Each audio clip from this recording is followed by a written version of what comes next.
Buenos días, ¿cómo están amigos, amigas? Son las 9 de la mañana con 11 o 12 minutos ya. Gracias a quienes están conectados también a través de nuestras redes sociales en Radio Pichincha Multimedia. Bueno, hoy es Nochebuena, ¿no? La víspera de Navidad. Sé que muchos de ustedes tendrán todo listo, quizá algunos detallitos para la familia, pero quiero que no olvidemos que nos faltan 4 niños y que hay circunstancias también muy dolorosas que se viven en el país y en el mundo, ¿no?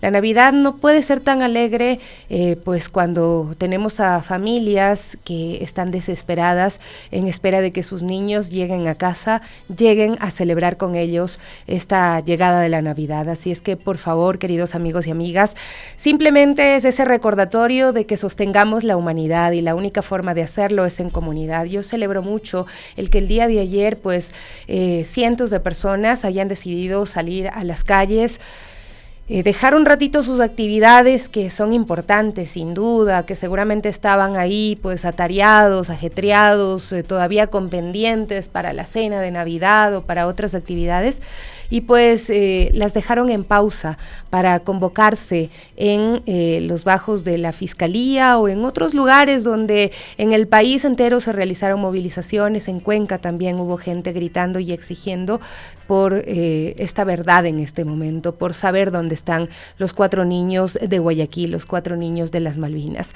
9 de la mañana con 13 minutos, y en ese sentido precisamente la Asamblea Nacional presentó un video que es parte de las evidencias que se tienen de que en un operativo militar 4 menores de edad, 4 niños, pues fueron desaparecidos desde el 8 de diciembre, fueron subidos a los camiones de las Fuerzas Armadas que llegan a una gran avenida ahí, como se puede ver en las imágenes, con las armas levantadas y se llevan a un niño de 15 años, de 14, 15 años, porque ya en la camioneta está un niño de 11 años, un niño pequeñito siendo sometido por 1, 2, 3, 4, 5, son como 10 militares que están ahí, que se pueden ver en esta fotografía, en este video que ha sido ampliamente difundido y que da muestra de cómo son maltratados innecesariamente, están asustados, están llorando, están en estas circunstancias de no entender qué está pasando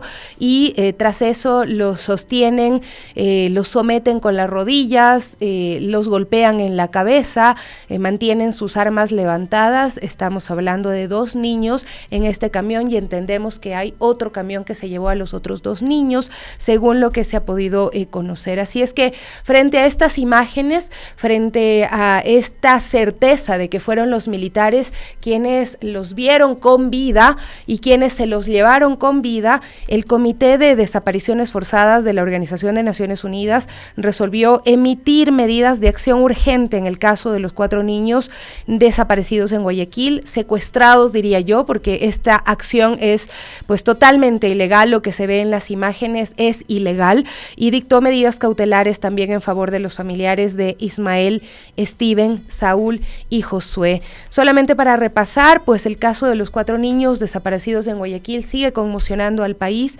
Los niños fueron detenidos por militares la noche del 8 de diciembre de 2024, pero desde ese día no se volvió a saber nada de ellos. Los menores de edad fueron identificados como Josué Arroyo, de 14 años, Ismael Arroyo, de 15 años, Saúl Arboleda, de 15 años, y Steven Medina, de apenas 11 años. Ellos se habían reunido para jugar un partido de fútbol y en esta cronología de los hechos, pues se da cuenta que a las 20 horas los niños se reúnen, a las 21 horas fueron aprendidos por militares, ya se habían en el momento en el que pues vemos las imágenes, según el testimonio de los niños, habían salido corriendo porque los militares llegaron disparando, estaban ya asustados, ¿no? A las 22:30, Ismael Arroyo se comunica con su padre, le cuenta que fueron agredidos y le dice: ven, sálvame papá.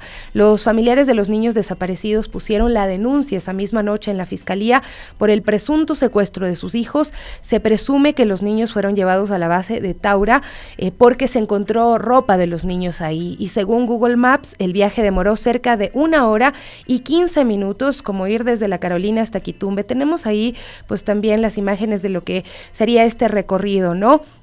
Imagínense ustedes el tiempo que estuvieron en este vehículo. Según Google Maps, el viaje demoró cerca de 1 hora y 15 minutos, como ir desde La Carolina hasta Quitumbe en Quito. Ese es el recorrido. Es un recorrido largo donde los niños son sometidos, son agredidos, según pues ha podido declarar uno de ellos en la última comunicación que tuvo con sus padres. El 18 de diciembre, los familiares de los niños, es decir, ya 14 días después, ponen una segunda denuncia en la Fiscalía por una presunta desaparición involuntaria de los niños, porque evidentemente su desaparición no es voluntaria, ¿no?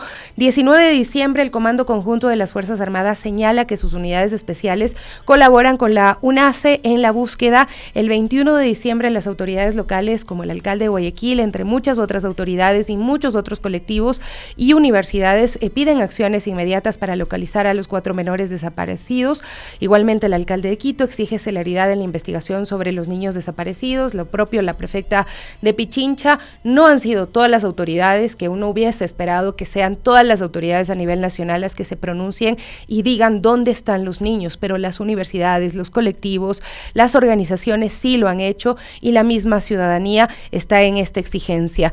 Y luego, pues tenemos ese mismo día, Jaime Vela, jefe del Comando Conjunto de las Fuerzas Armadas, señala que se conformará un tribunal de disciplina militar para determinar las responsabilidades dentro de las leyes y los reglamentos militares. 22 de diciembre, la Fiscalía abre una investigación por el presunto secuestro de los 4 niños en la que estarían involucrados miembros de las Fuerzas Armadas.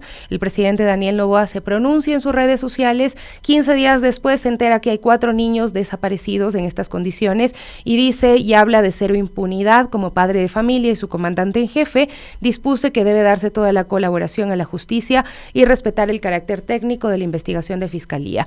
El 23 de diciembre, ayer, el presidente Noboa sugiere una comisión que considere a los 4 niños como héroes nacionales. La Fiscalía también allanó la base de Taura. Los agentes fiscales se llevaron los celulares de militares para investigación. El ministro de Defensa hizo las declaraciones más vergonzosas y más deleznables. Giancarlo Lofredo reconoce que los niños fueron detenidos por militares y dice que habrían cometido un robo. El funcionario indica que 16 militares que realizaban el operativo son los responsables de la detención de los menores de edad. Pero ¿para qué dice esto el ministro Lofredo? El ministro dice esto para que la opinión pública cambie la exigencia de dónde están los niños a decir, porque cuando uno revisa las redes sociales y las mira con mucha indignación y sobre todo con mucho dolor, ve que hay gente diciendo qué bueno que los desaparecieron. Hay gente capaz de decir eso. Hay gente que no se pone a pensar de que estamos hablando de un niño de 11 años, de un niño de 14, de 2 niños de 15 años y que es capaz de decir eso. Limpien, desaparezcan, maten, así sean niños, ¿no? Son los niños y precisamente ha sido esto lo que ha propiciado Giancarlo Lofredo. Esa era su única intención, que la opinión pública se mueva a decir mátenlos. Qué bueno que no aparezcan, pero también hay gente sosteniendo la humanidad y que el día de ayer pues se reunió en distintos sectores del país para decir precisamente que queremos que los niños regresen a sus casas, que es imprescindible que estos niños aparezcan con vida porque vivos se los llevaron. Se ven las imágenes de ese video que fue revelado en la Asamblea Nacional. Hay un menor de edad ya en el balde de una camioneta y otro de los niños es subido y golpeado, ¿no? Luego el carro avanza por las calles de Guayaquil. Mientras que el abogado Jesús Alberto López, quien defiende a los 16 militares, señaló que los niños fueron liberados cerca de la parroquia de Taura y descartó que los menores de edad hayan ingresado al destacamento militar. Ustedes pueden decir lo que sea.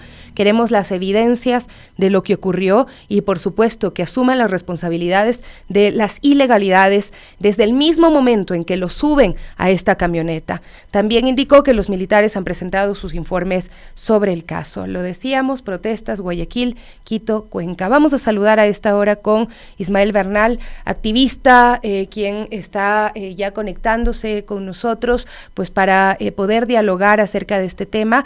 Creo que también es importante ver las imágenes de lo que fueron estas acciones en la ciudad de Guayaquil, lo que fue la protesta en Quito, y quisiera que también con él vayamos compartiendo y un poco analizando lo que ha sido también la respuesta ciudadana, pues para para afrontar este caso y para demostrarle a los padres de estos niños que no están solos, que nadie debería estar solo cuando ha perdido un hijo de esta forma, cuando ha dejado de verlo por ya 17 días y sabiendo que los militares fueron quienes se lo llevaron. Así es que Ismael Bernal pues estuvo ayer acá en Quito precisamente, lo había visto durante esta manifestación de la que vamos a compartir también algunas imágenes ya en tan solo unos instantes. Muchísimas gracias por acompañarnos, por conectarte con nosotros vía Zoom.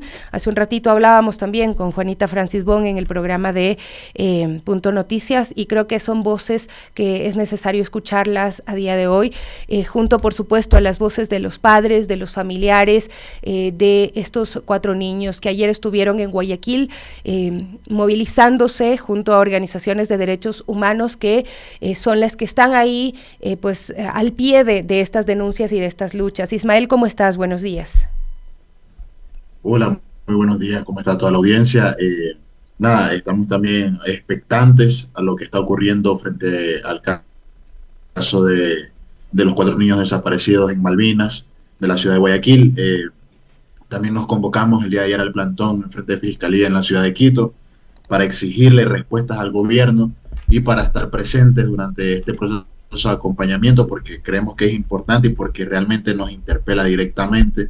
Hemos estado denunciando y hemos estado veniendo replicando lo que la población ha estado documentando también, que me parece que es importante esta cuestión, ¿no? Las familias no están mintiendo y eso hay que dejarlo por sentado. Hemos estado todo un año documentando la multiplicidad de abusos por parte de la fuerza pública. Se dijo y se advirtió desde el momento en el que se emitió el decreto 111. Eso no era una justificación para tratar de la manera en la que están tratando a las infancias y a las adolescencias. Entonces, en un momento determinado se aplaudió este accionar por parte de la fuerza pública, ¿no? Y ahora estamos pagando las consecuencias. Y además, con las profundas raíces que tiene enmarcadas en un enclave de racismo el país, frente a lo que está ocurriendo, no nos podemos seguir quedando callados. Y el Estado tiene que dar respuestas inmediatas a sus familiares. Y por eso estamos constantemente haciendo presión.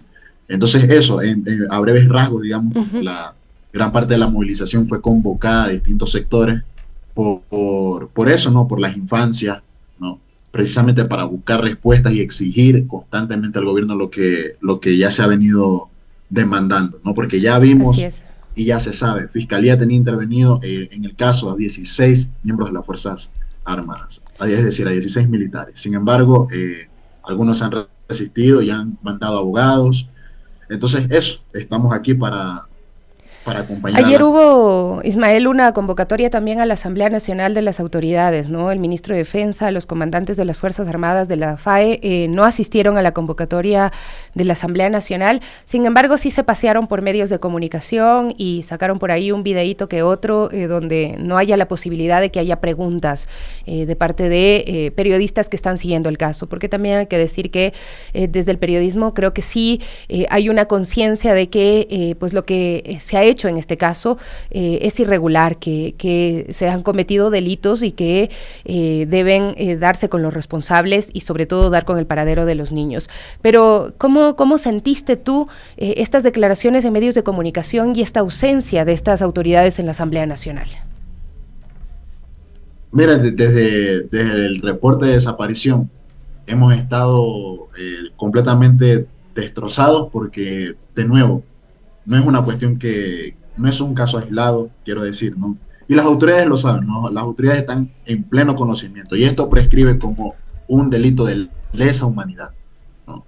Porque la forma en la que están tratando, el tratamiento que se le está dando a las infancias empobrecidas y racializadas, va encima por cualquier derecho humano posible. Es decir, la fuerza pública no está operando en el marco de los derechos humanos, ¿no? Y por mucho tiempo se ha venido criminalizando a los actores de derechos humanos. Y esto es sumamente peligrosísimo y se advirtió, se les dijo que no podemos otorgarle semejante poder a un aparato que está plenamente facultado para otro ejercicio, ¿no? Entonces, no podemos ser, por un lado, blanco del crimen organizado y no podemos ser objetivo militar del Estado, ¿no? Entonces, me parece que también esa indignación profunda, me van a disculpar, pero es que duele muchísimo, porque de nuevo el dolor recae sobre las personas negras, ¿no? Y las vidas negras importan. En este momento tienen que aparecer los chicos.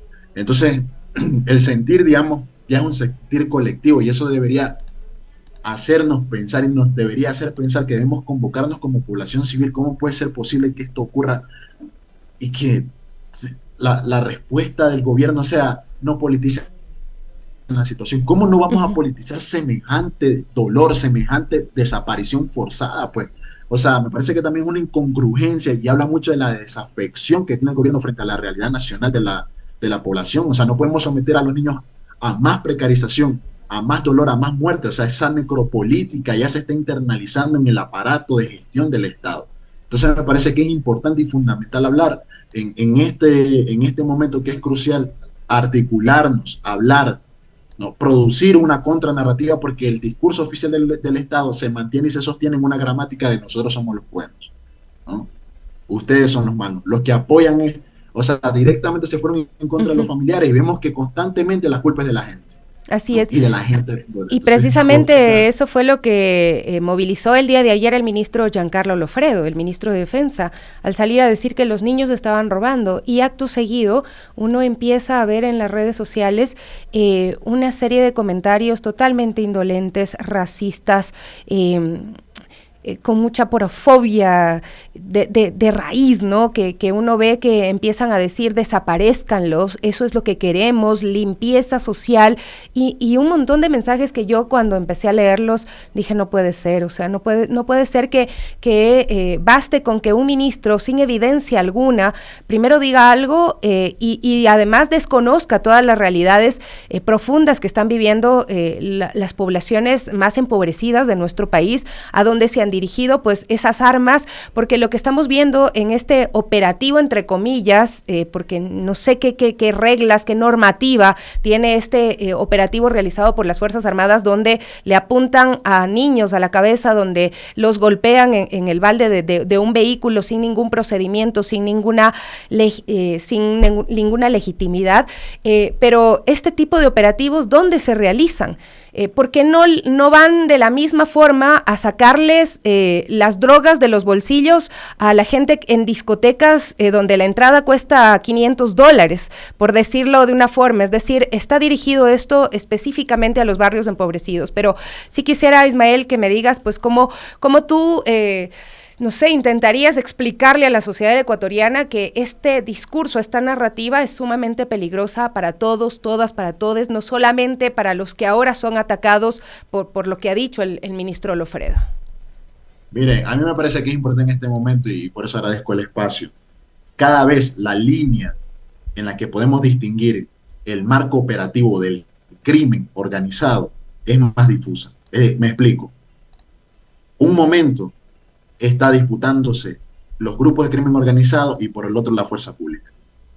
Ambos se están disputando el monopolio ilegítimo de la violencia. Entonces, la población civil está al medio, no es una guerra entre buenos y malos, ¿no? La guerra, sí, el decreto de guerra interna implica que se categorice a las organizaciones delictivas como terroristas, pero el discurso del terrorismo recae sobre la población civil, es decir, nosotros estamos en el medio. Por un lado está el crimen organizado que extorsiona, secuestra, tortura y mata, y por el otro tienes a la fuerza pública que secuestra, tortura y mata. Entonces, no podemos, cada vez más para la población civil es cada vez más difícil distinguir la línea de quienes están cuidando a la población civil y quienes realmente están transgrediendo derechos humanos. Entonces, me parece que en ese sentido, lo primero que se debe hacer es empezar a documentar lo que está pasando. Esto no puede pasar por desapercibido, ¿no? Y esto se debe denunciar en cualquier organismo internacional porque ya la situación se desbordó. Los niños desaparecieron en manos del Estado. Eso es crimen de Estado y esto viene ocurriendo durante al menos todo este año y antes de este año. Y me quiero remitir al caso del 3 de diciembre, Sara Murillo, una mujer de 35 años, fue asesinada por los militares porque supuestamente venían persiguiendo unos delincuentes, pero vemos que esa narrativa de no es que los chicos estaban robando, no es que veníamos haciendo esto, están tratando de justificar lo injustificable. la muerte de vidas negras. Y eso es importante decirlo, porque desde el 3 de diciembre, luego entre el 11 y el 17 de diciembre, primero mataron a un adolescente de 16 años en la Policía Nacional. Pero luego los 11 militares que aún siguen en proceso legal por el caso del asesinato de un policía, que porque era sospechoso, le dispararon. 11 militares están en ese proceso todavía. Entonces lo que también estamos viendo es que hay una articulación del espíritu del cuerpo, del que tanto se está hablando. Porque no es normal que estén operando en estos convoys, en estos grupos. Entonces, cuando hablamos precisamente de eso, de grupos de delincuencia organizada, ¿a quiénes realmente nos vamos a referir ahora? Porque ya no sabemos. Ahora van a los barrios, transgreden, no preguntan, van articulando unos repertorios de violencia en los que recaen precisamente en esa sectorización. Porque me van a disculpar, el tratamiento que se le da a este caso, porque eran chicos de las Malvinas, no se le da el mismo tratamiento en Cumbayá, en los sectores privilegiados de San Borondón. Pues. Entonces, uno ya se hace unas preguntas un poco más complejas y dice, pero chuta, ¿cómo puede ser posible que no se esté no se le dé un tratamiento adecuado al debido proceso? ¿No? Entonces, en ese sentido sí me parece súper peligroso. Y ahora lo que va a intentar hacer la fuerza pública es coloquialmente decir como pescar a río revuelto, ¿no? Ahora van a intentar justificar aprendiendo en allanamientos operativos a cualquier persona racializada para intentar justificar indirecta o directamente la narrativa del gobierno, que me parece completamente dolorosa decir, es que vamos a declarar los héroes nacionales cuando están desaparecidos. O sea, me parece una falta de respeto terrible y profundamente racista, ¿no? En un país tan marcado por un colonialismo tan histórico, ¿no? Por eso cuando de afrodescendencia hablamos de una deuda histórica, ya no solamente por la cuestión del censo, por ejemplo, ¿no? Que desaparecieron alrededor de 500.000 personas afrodescendientes del censo. Nos borran estadísticamente, pero ahora nos borran física y materialmente. Entonces, el Estado ecuatoriano no está dando las respuestas adecuadas y se tiene que llegar a las últimas instancias para dar con el paradero de los chicos. O sea, no se puede seguir así. Si esto no cambia, ¿cuál es el futuro del país, Ismael? ¿Qué es lo que temen? ¿Cuál es el peor escenario? ¿Existe un peor escenario que este? Bueno, hay dos escenarios posibles. El primero, la entrada directamente a una autocracia militar, que es propiamente una configuración en la región, ¿no? Desde los años 80 y 90, en donde las fuerzas públicas tienen toda una capacidad operativa, pero además el poder se concentra sobre un solo actor político, que en este caso vendría a ser el presidente. Entonces, ya hemos visto que el gobierno no está respetando absolutamente ninguna instancia. Asalta embajadas, desplaza a la vicepresidenta, por ejemplo.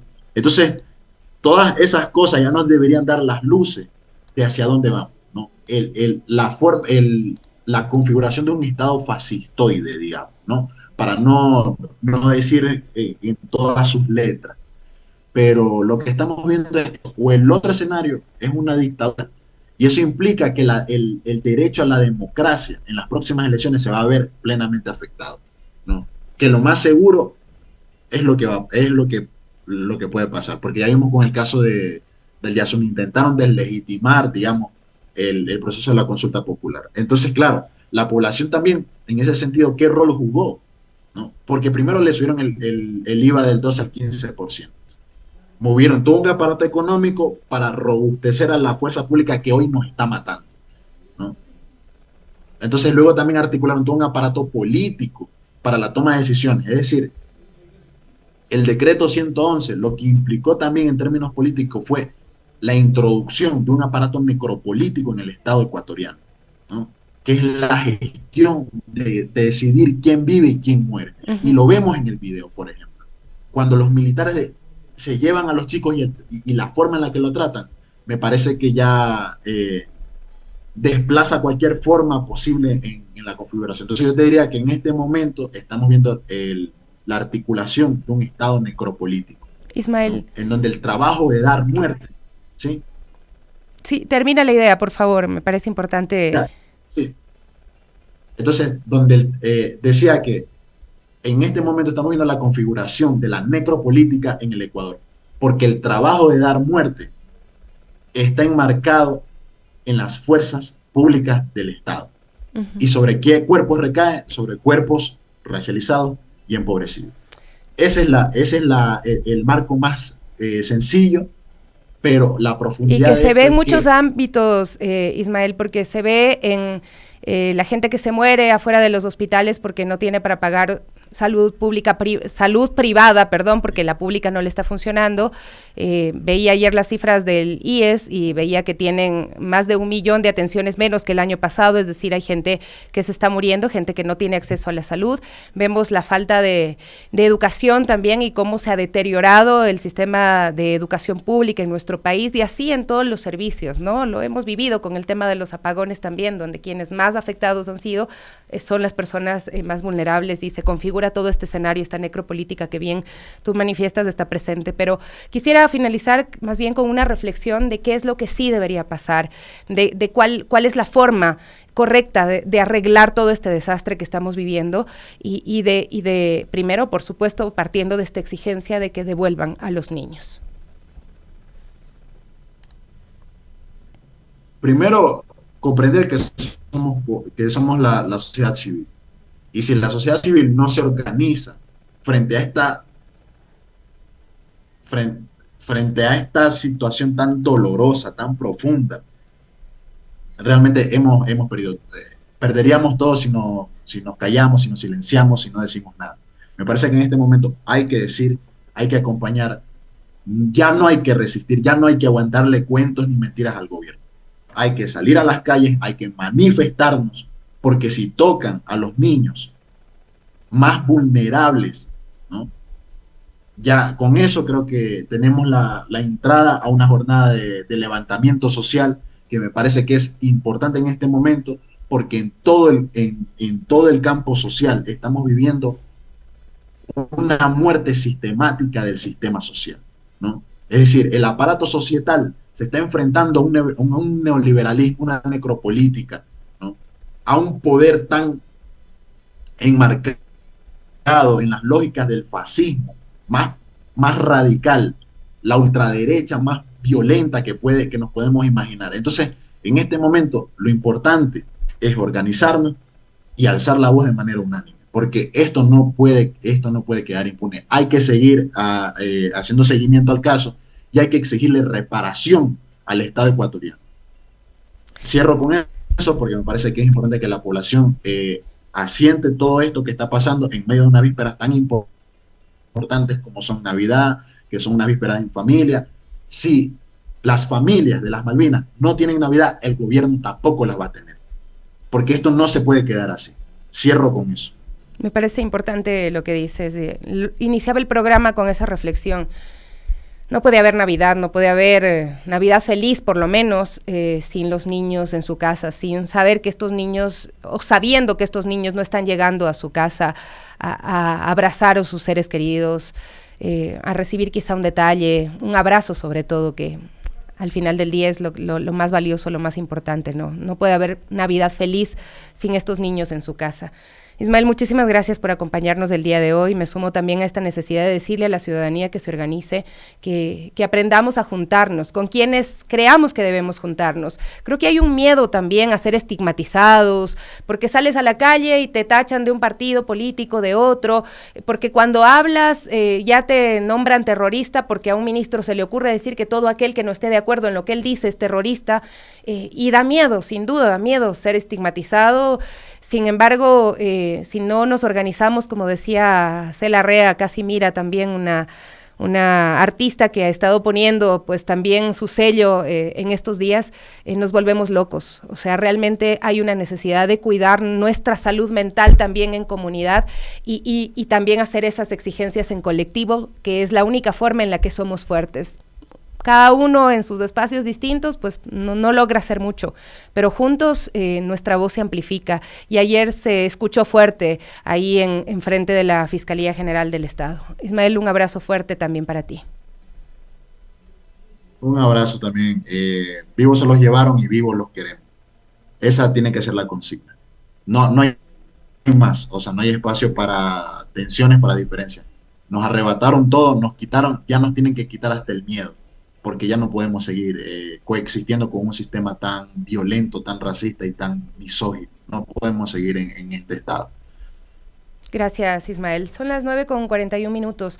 Momento de hacer una pausa y enseguida regresamos. Tenemos algunas imágenes más que revisar de lo que fue la jornada de ayer en los exteriores de la Fiscalía y en otros lugares del país. Volvemos.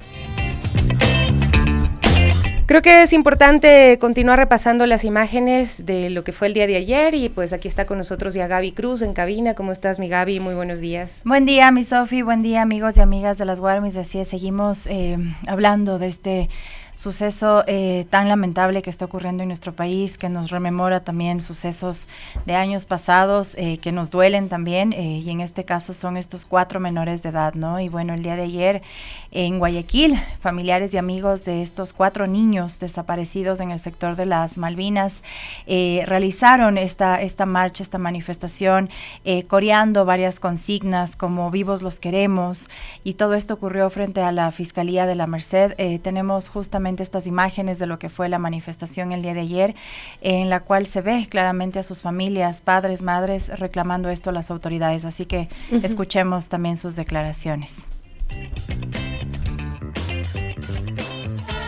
Desaparecen a los niños y el gobierno no hace nada. ¿Y cómo? ¿Y cómo? ¿Y cómo es la huevada? Desaparecen a los niños y el gobierno no hace nada.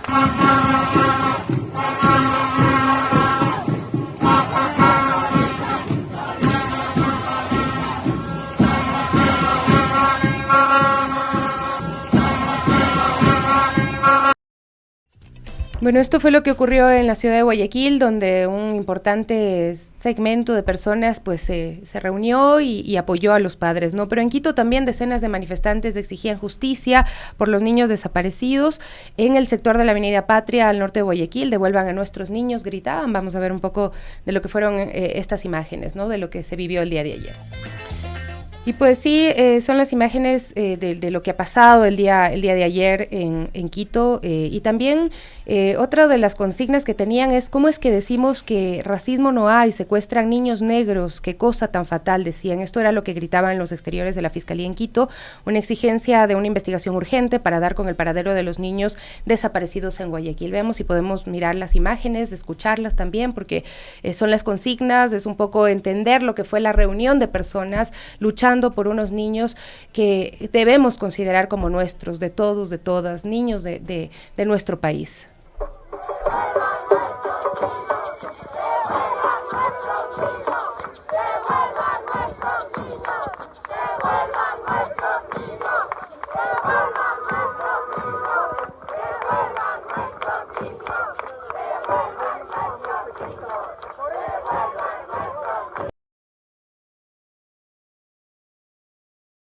En los bajos de la Fiscalía se realizó esta manifestación donde se hablaba mucho también de la resistencia desde lo afro, desde la negritud, que es importante también entenderla porque son las personas racializadas las que enfrentan violencias de todo tipo en el Ecuador. Escuchemos.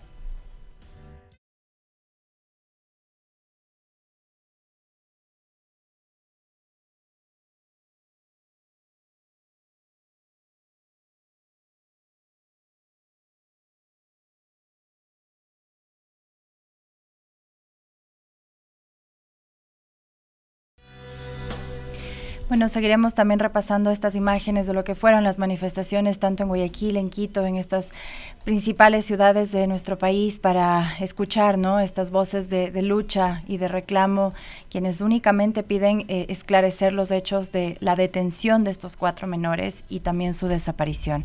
Pero bueno, ahora vamos a cambiar un poco el tema y es que... Bueno, quería, perdón Gaby, que veamos lo que fue también, Evelyn estuvo ahí el día de ayer. Y tenemos el reporte de ella, que quisiera que lo veamos porque, bueno, creo que ahí hay voces también importantes y se puede narrar un poquito de lo que fue el día de ayer frente a la Fiscalía, donde había imágenes que decían nunca más otros hermanos Restrepo. Esto se leía en los carteles que acompañaban el plantón en los exteriores de la Fiscalía en protesta precisamente por la desaparición de los 4 niños de las Malvinas.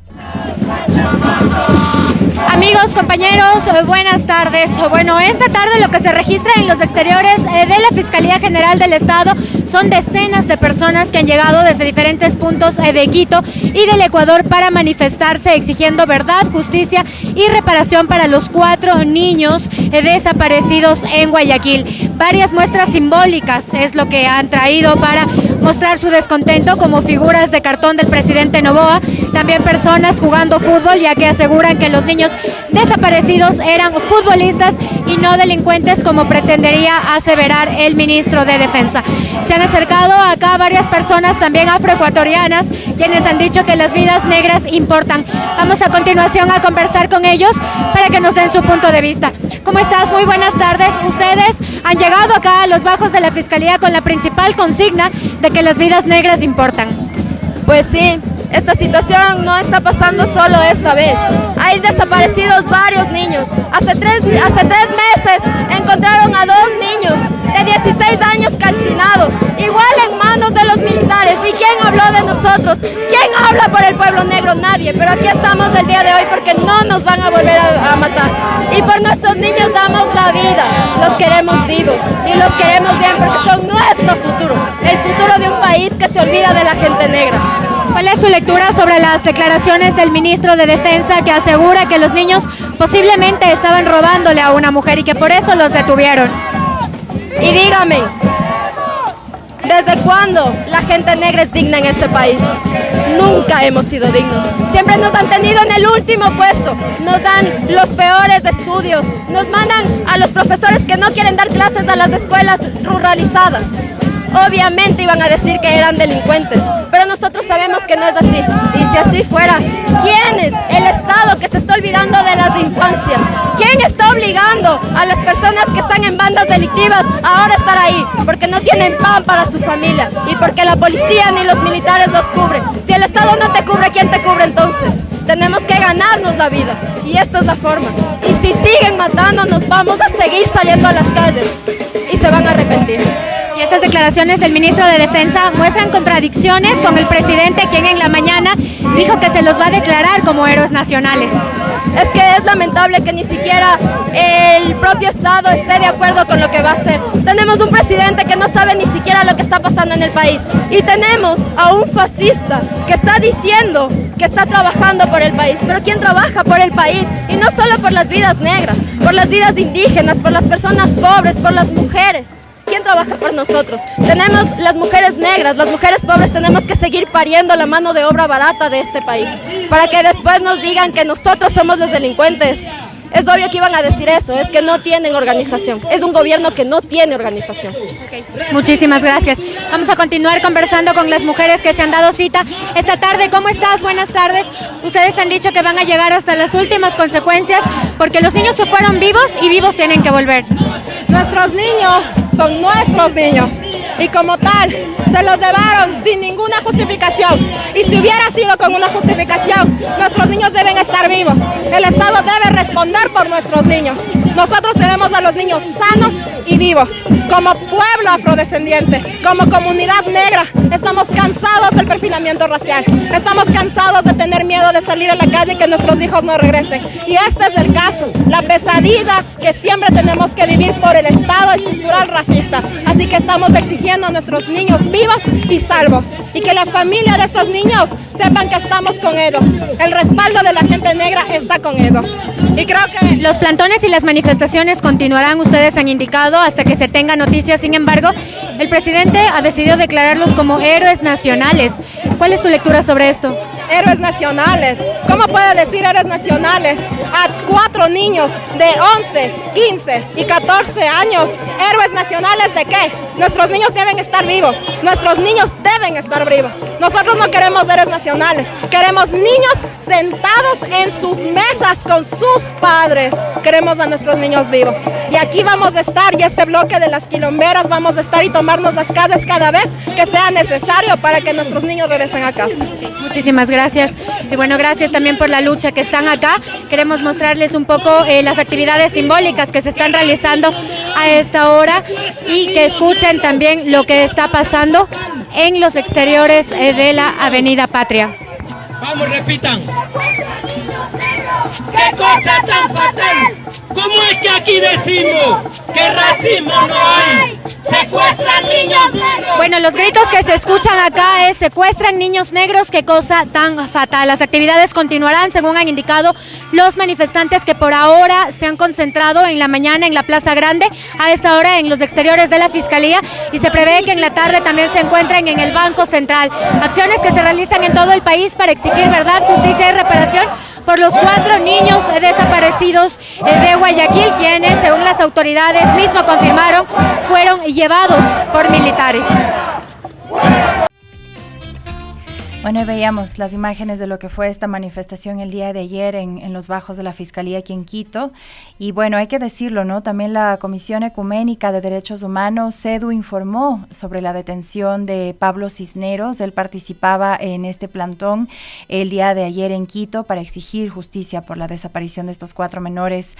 Y en un video que se difundió en redes sociales se observaba cómo agentes de la policía utilizando gas pimienta contra este ciudadano que grababa realmente lo ocurrido este día, y contra mujeres pues se acercaron a pedir también su liberación, pero fue detenido. Así es, tenemos las imágenes precisamente de lo que fue esta detención el día de ayer, y ya en la mañana también sabemos Vivian Hidrobo y Adriana Rodríguez, abogadas de la Alianza por los Derechos Humanos, dijeron que se desarrolla la audiencia del activista Pablo Cisneros de la unidad de flagrancia. Él ayer estaba muy temeroso, decía, se lo escuchaba temer por su vida porque temía que lo desaparezcan, ¿no? Le habían retirado su celular, entre otras cosas, y las abogadas comentan que en las próximas horas será liberado porque no se ha determinado que se ajuste su acción a ningún delito tipificado en el Código Penal, por tanto, deben liberarlo. Y también las organizaciones sociales han denunciado la criminalización de la protesta social, ¿no? Como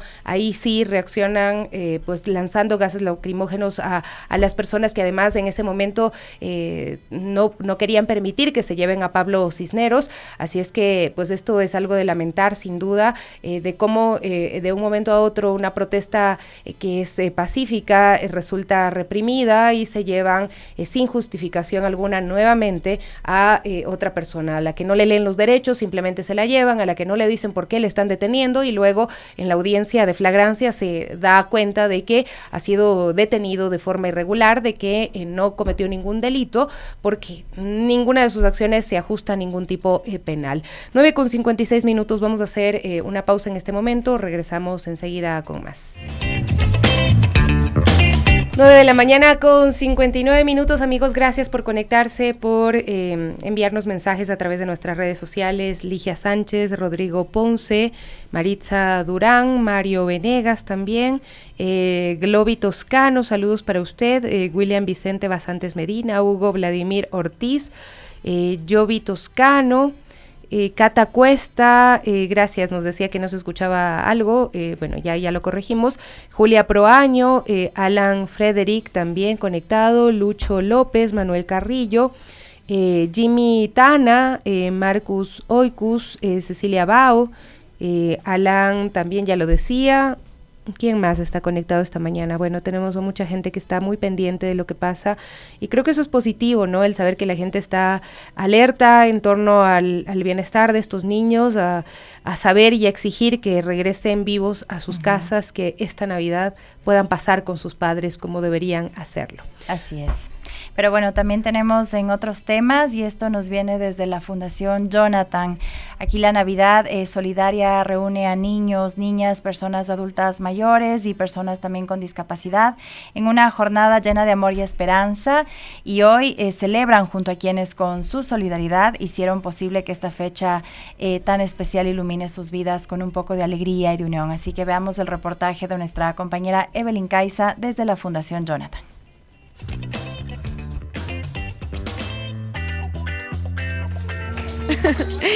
¿Qué tal, compañeras, amigos? Muy buenos días. Efectivamente llegó la gran fecha, el 24 de diciembre, Y en esta ocasión nos hemos trasladado a la Fundación Jonathan, en donde se está realizando un lindo homenaje a niños, a niñas, adultos mayores, a personas en situación de vulnerabilidad. Como ustedes pueden observar, y para quienes nos escuchan, acá se encuentran decenas de personas quienes van a recibir un desayuno, una fundita de caramelos y uno que otro presente para alegrar estas fechas. Se ha traído personajes navideños como Mamá Noelas, como duendes.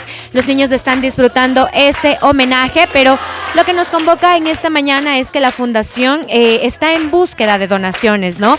Ellos necesitan varios insumos y donaciones para que estos pequeños, los adultos mayores, como pueden ver los bebés, los niños puedan pues tener algo en este último mes del año. Vamos a conversar con Katy, directora de la Fundación. Katy, ¿cómo estás? Buenos días. Lo que nos convoca esta mañana acá principalmente es hacer un llamado a la solidaridad, porque ustedes continúan receptando donaciones, lo hacen todo el año, pero en estas fechas se suele sentir un poco más la solidaridad. Así es, buenos días. Hoy es Navidad, un día mágico, especial, porque nuestro niño Jesús va a nacer en el corazón de toda la humanidad. Y realmente aquí en Fundación Jonathan deseamos hacerles la invitación a que nos visiten, a que compartan un momento especial con nuestros niños y adultos mayores. Recordar que son 1.200 niños, 750 adultos mayores que estarán felices de recibirles con un cariño especial a todas esas personas solidarias que deseen compartir caramelos, juguetes, pueden traer un refrigerio, compartir algo que a usted le nazca del corazón. Acá en Fundación Jonathan necesitamos víveres para hacer sus canastillas navideñas, también para compartirles un almuercito. Todos los días almuerzan 400 personas, también desayunan, también meriendan y necesitamos de esa mano generosa. Y nosotros estamos ubicados acá en el sector del Dorado, frente al ECU 911, y podrían también ustedes conectarse al 0999-713078. Nosotros estaremos felices de recibirles este día especial, día de Navidad. Estos corazones alegres esperan su solidaridad. Precisamente eso, hoy es el homenaje navideño, pues y vemos que han traído varios insumos, están alegres, están cantando. ¿Qué es lo que se va a realizar? ¿Qué es lo que ya se ha realizado? Porque ustedes están acá desde la mañana. Así es, hemos realizado ya el pase del niño. Sí, y estamos ahora al mediodía, vamos a tener un almuercito navideño para todas las personas, los niños y adultos mayores, pero siempre hace falta un regalito para estos niños. Necesitamos sillas de rueda, tenemos niños y adultos mayores en espera de una silla de ruedas. Por eso deseamos hacer invitación a todas las personas que gusten sumarse. También hay niños que necesitan zapatos, necesitamos entregar las canastillas navideñas y queremos invitarles a ser parte de esta iniciativa, Operación Navidad al Rescate. Rescatamos todo lo que su corazón desee donar para Fundación Jonathan. Ok, Katy, muchísimas gracias. Bueno, vamos a conversar también con los homenajeados que están acá festejando ya la Navidad y quienes están ya saludando también. ¿Cómo están? Muy buenos días. Ustedes se han acercado esta mañana a la Fundación a festejar la Navidad. Sí, muchas gracias por la invitación. Es maravilloso estar aquí por esta Navidad. Y viva la Navidad y gracias por invitarnos. Viva la Navidad, muy bien. Hola, corazón bonito, ¿cómo estás? ¿Te gusta la Navidad? Sí, me gusta Villa. ¿Te gusta? ¿Sí? ¿Te gusta? ¿Qué te gusta? Me gusta mi Villa. ¿Te gusta? Muy bien. ¿Vas a bailar y a cantar villancicos en Navidad? Sí. ¿Sí? Sí, muy bien, qué lindos. Bueno, niños, niñas, adultos mayores también, mi señora. Muy buenos días, ¿cómo está usted? ¿Qué tal estas fechas? ¿Qué es lo que espera? ¿Cuál es el llamado a la gente? Sí, estoy bien, que Dios le pague, nos ha dado caramelitos, todo. Dios le pague, feliz Navidad, feliz Año Nuevo. Feliz Navidad y feliz Año Nuevo también para usted, mi ceñito hermosa, que les vaya muy bien. Y pues bueno, así es como están en la Fundación cantando, aplaudiendo acá los villancicos también. Y principalmente reiteramos, ¿no? Es algo que no se cansan desde acá, desde la Fundación, de reiterar y de recalcar, y es que ellos necesitan donaciones toda época del año. Bueno, si bien ahora están receptando alimentos, juguetes, caramelos para los niños, pues durante todo el año ellos necesitan sillas de rueda, necesitan necesitan muletas, necesitan camas, necesitan otros insumos, ya que la fundación cuenta con miles de personas en situación de vulnerabilidad, quienes necesitan ayuda toda la época del año. Chicas, eso es lo que les podemos contar esta mañana desde la Fundación Jonathan. Nos despedimos deseándoles una feliz Navidad, ¿no? A todos y a todas. Evelyn, sí, definitivamente creo que es importante en medio de todo también hablar de esta solidaridad que hace que personas puedan tener una Navidad un poquito más alegre, ¿no? Hablando también de todas las deficiencias y todas las vulneraciones que el Estado pues provoca para el ejercicio de sus derechos. Vamos a continuar con otro tema, Gaby. La comuna baja de Chanduy, ubicada en Santa Elena, enfrenta uno de los momentos más tensos en su historia reciente, la negativa de la jueza constitucional del Guayas, Tania Guzmán, a la acción de protección presentada por la comunidad y el Comité Permanente por los Derechos ha generado indignación. Este recurso buscaba frenar la construcción de la denominada cárcel del encuentro, este proyecto que según los comuneros afecta a sus derechos colectivos, el bosque seco tropical de la zona y también su patrimonio cultural. Esta obra, que ya cuenta con un avance de más del 30%, ha movilizado a varias comunas que ahora apelarán esta decisión y también van a recurrir a instancias internacionales en defensa de su territorio. Así es, hoy nos acompaña vía telemática desde Santa Elena Fabricio Hermenegildo Montaño, presidente de la Comuna Baja de Chanduy, para profundizar sobre este tema. Fabricio, muchísimas gracias por acompañarnos el día de hoy. Bienvenido. Queremos saber un poco cómo han recibido la comunidad esta decisión judicial y cuáles serán pues los próximos pasos también de esta lucha que ustedes mantienen pues rechazando esta decisión judicial. Buenos días, un gusto para quienes escuchan y nos ven a través de esta transmisión. Mi nombre es Fabricio Hermenegildo Montaño, presidente de la Comuna Baja de Chanduy. Verdaderamente, como ya lo han manifestado, pues estuvimos en una acción de protección, la misma que ha sido negada por la jueza, inclusive mostrando las pruebas pertinentes, necesarias.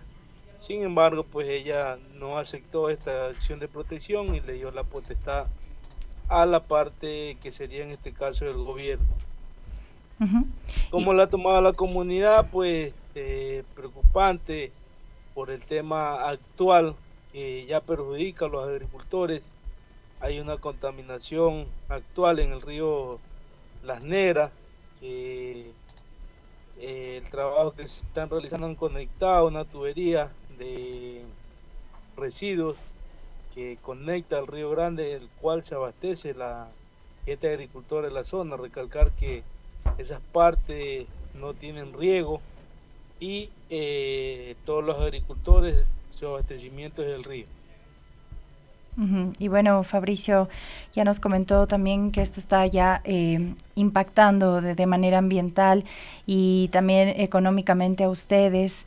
En este caso de que, bueno, se negó esta acción de protección, ¿cómo consideran ustedes también que se vulneraron sus derechos, como un derecho, por ejemplo, a la consulta previa, libre e informada? Porque ustedes también mencionan que no se les notificó previamente sobre esto. ¿Hubo algún intento del gobierno o un alcance con ustedes de analizar este proyecto o de incluir a la comunidad en la conversación sobre este proyecto, para que nos comente, Fabricio? Bueno, nosotros como Comuna Baja de Chanduy, desde que nos enteramos de esta obra del gobierno, que si no mal recuerdo fue el 8 de enero, a inicio de 2024, de una vez nosotros iniciamos el proceso de investigación, buscar las coordenadas, porque se filtró información. Entonces había un polígono que según donde se iba a construir la cárcel, pero a la actualidad el polígono no fue el mismo y actualmente pues tomaron otras tierras comunales, las mismas que están siendo utilizadas para la construcción. Sobre el tema de que si el gobierno tuvo un acercamiento con nosotros, nunca.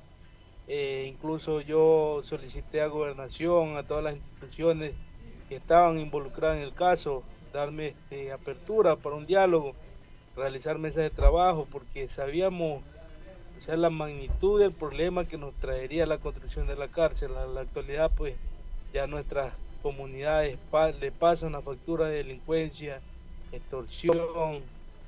Hace 3 semanas se quisieron ingresar con armas a la institución educativa de aquí de la comunidad. Entonces es algo muy delicado. El gobierno, de una manera prepotente, forzosa, con los compañeros Juntas del Pacífico, cuando nos encontrábamos en resistencia un día antes de poner la primera piedra en Juntas del Pacífico, el director del SNAI, Gobernación de Santa Elena, el MAC, otras instituciones que ya verdad no recuerdo, mantuvieron una mesa de trabajo con la ciudadanía de Juntas del Pacífico, indicando pues que si ellos daban una apertura para que el presidente ponga la primera piedra al día siguiente, le iban a hacer algunas obras, las cuales pues en la actualidad pues mis raíces son de allá, mi mamá es de Juntas del Pacífico y verdaderamente no se ve la hora, lo que ha incrementado es la delincuencia y de una manera forzosa pues el Cabildo de Juntas del Pacífico con unos cuantos socios aceptaron esta construcción, que si en la actualidad le vamos a hacer una consulta previa a la comunidad Juntas del Pacífico, realmente la gente desiste de este proyecto.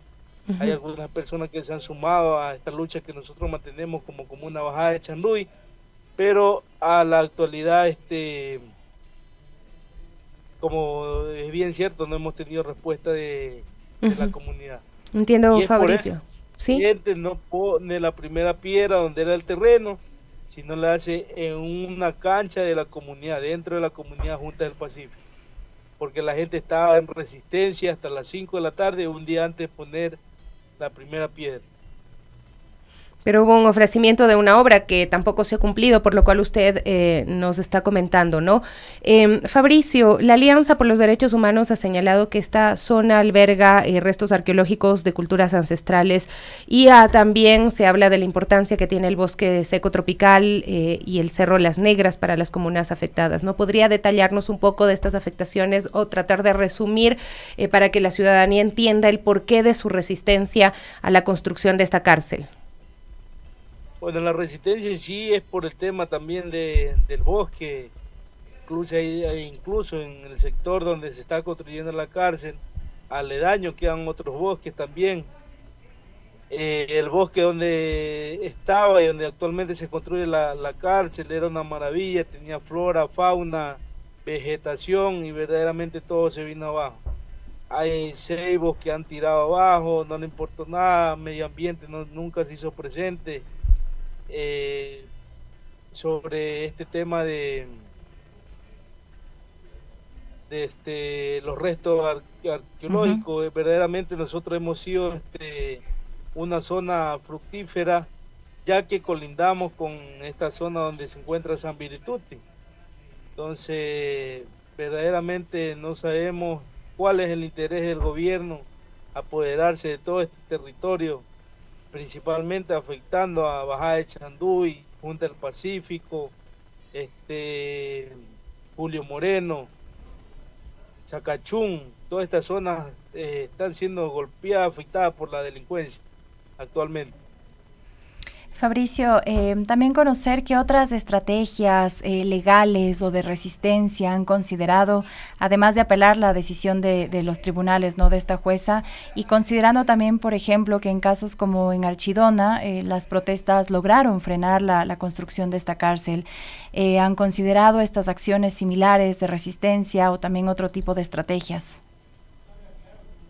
Sí, posteriormente coordinaremos la resistencia por medio de marchas pacíficas, llegar a las instituciones principales que involucran a las del Estado, escuchar que nos escuchen, principalmente nosotros como la provincia de Santa Elena, y siendo actualmente los afectados, porque verdaderamente la comunidad vecina en Junta del Pacífico se dejó involucrar por el tema de las obras, pero actualmente la lucha se mantiene, ellos están también listos para unirse a cualquier resistencia que tengamos, y yo creo que habría una fuerza mayor de lo que éramos antes.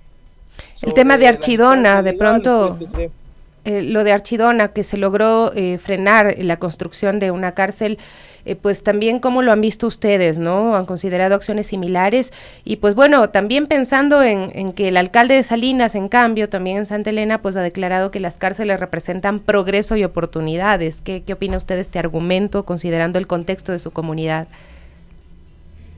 Verdaderamente, cuando la gente trabaja solo por política y no amor a su pueblo, pues puede decir cualquier cosa.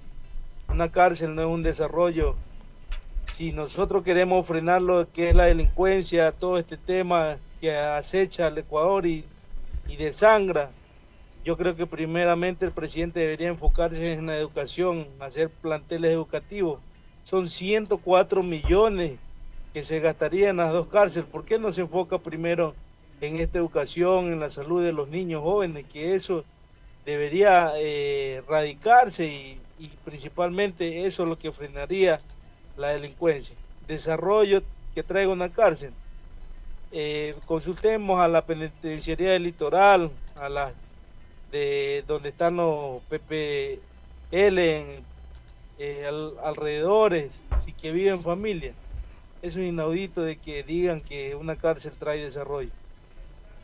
Y bueno, Fabricio, ¿qué mensaje quisiera usted enviarle a las autoridades, al gobierno nacional e incluso también a las comunidades del país sobre esta lucha que está liderando ahora Chanduy, que la vimos en Archidona, frente a estos proyectos, ¿no? Que como usted lo mencionaba, que hablan desde el gobierno de progreso, hablan de oportunidades, pero que ustedes en las comunidades viven otras realidades? ¿Qué le diría al gobierno y también a las comunidades?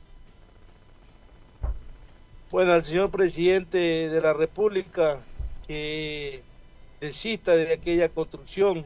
Yo sé que hay un avance, pero se le puede utilizar para otra obra que sea emblemática y verdaderamente traiga un desarrollo para todas nuestras comunidades que actualmente, principalmente como líder de Bajada de Chanduy, ya somos más de 6.000 habitantes, con un crecimiento poblacional de aquí a unos 10 años inmenso. Yo creo que sería la 4ª parte o el doble de lo que tenemos actual. Que verdaderamente se enfoque en las prioridades que traería el desarrollo, bienestar y progreso de nuestra provincia. A los compañeros de las comunas vecinas, a la ciudadanía en general, que seamos ese reflejo de Archidona, cómo hubo la resistencia de las unidades educativas de toda la población, y mire lo que ellos lograron.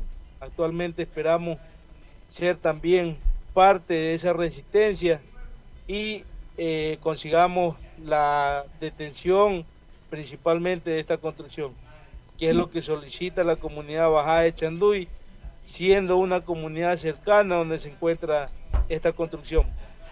Muchísimas gracias, Fabricio, por acompañarnos el día de hoy. Fabricio Hermenegildo Montaño, presidente de la Comuna Bajada de Chanduy, quien nos contaba sus preocupaciones y también esta necesidad que tienen de apelar esta decisión judicial, esta negativa de la acción de protección que se estaba manejando como la posibilidad de frenar este proyecto que, como él considera y la comunidad considera, no representa ningún progreso para esta zona. 10:19. Muchas gracias, Fabricio, ¿no?